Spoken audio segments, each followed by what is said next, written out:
Hi again, Gregg Bell, the News Tribune, here at the Seahawks facility in Renton. Day 6, second day into shoulder pads. What I noticed today, well, the offensive line to me seems set, at least 3/5 set, I should say. Dwayne Brown at left tackle. Brandon Shell has impressed the Seahawks at right tackle with his ability to block edge rushers like Benson Mayowa and Bruce Irvin on the end. And then Damian Lewis has started from the first drill of the first practice at right guard. The third-round pick from LSU has been all that in a bag of chips that LSU coach Ed Ogeron, the former USC assistant, told Carroll he would be. I don't see anyone even close to challenging Damian Lewis to be the new DJ Fluker at right guard. That leaves center and left guard.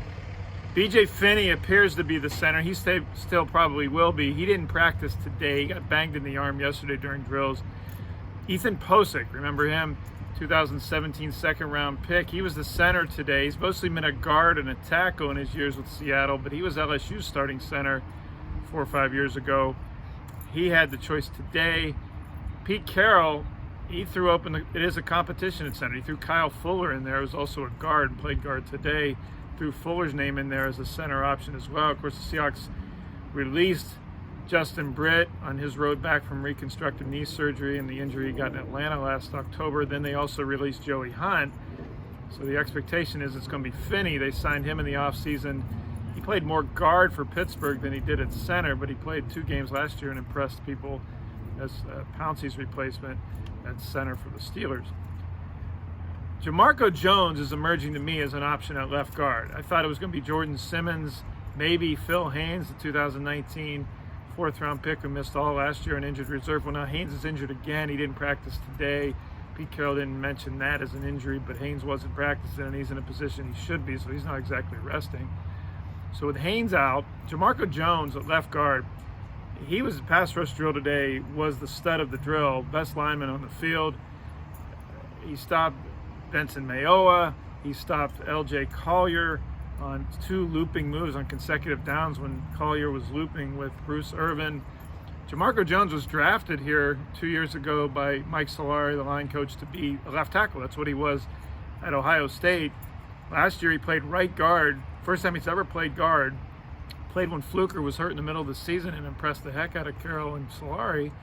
Then he played right tackle when Affetti was hurt late in the season. Left tackle when Dwayne Brown had his knee surgery in December. Carroll says that Jones has proven he can play 4 positions, left and right tackle, left and right guard, and those are the kind of guys not only make the team but are active for your games because of the ability to play multiple positions. Mike Iupati is the left guard right now. They re-signed him, of course, 33 years old, 11 years in the last few have been banged up in the league. He had a neck nerve injury that cost him a start in the playoff game in January in Philadelphia. He's not the future at left guard. I think Jamarco Jones is perhaps supplanting Phil Haynes as the left guard of the future, and that's peculiar, of course, because he was drafted as a left tackle. You might have seen written, and I wrote it, that the Seahawks claimed on waivers a quarterback, Danny Etling from Atlanta. Well, what's peculiar about that? Everyone's starting to say, well, Anthony Gordon, rookie from Washington State, the number 3 quarterback in camp so far, his days must be numbered. Not necessarily. Here's the deal. Etling is coming from the Falcons. Of course, the Seahawks play the Falcons in the opener September 13th. Not only that, Etling's first season in the NFL in 2018 was for New England. And guess who the Seahawks play in the second game, their home opener? New England. Pretty unique. Now, guys all the time, teams sign guys that are waived or released by upcoming opponents all the time. But it's very rare, one, for it to be a quarterback who's intricately familiar with the other team's offense, the foe you're about to face. But to get a guy who's been recently with the first 2 opponents, your next 2 opponents, that was an opportunity John Schneider and Pete Carroll couldn't pass up, so they claimed Etling.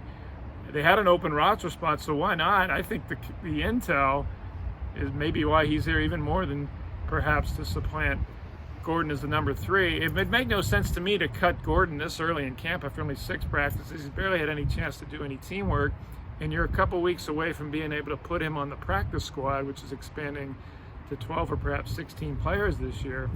Gordon's a prime candidate to go there. And the Seahawks will still keep, of course, Russell Wilson starter, veteran Geno Smith as the backup. So that's the deal there with that one. Jordyn Brooks was not supposed to practice today, yet there he was. Pete Carroll said he was probably going to be out until at least Thursday. Brooks was on the field, did special teams and position drills. He has a groin issue. Of course, I don't need to remind you the top picks recently from Rashad Penny and LJ Collier, dare I say Malik McDowell. Brooks doesn't look as serious, obviously, because he's back practicing today, although he didn't do any team drills. He's still been the number one linebacker in the number one nickel. He's been the linebacker with Bobby Wagner, and they're still going with Bruce Irvin on the strong side, KJ Wright at his normal weak side, and Wagner in the middle in base 4-3. All that's on the newstribune.com and on Twitter at GBellSeattle. The players have an off day Wednesday. They'll be back to practice on Thursday. Thanks for watching.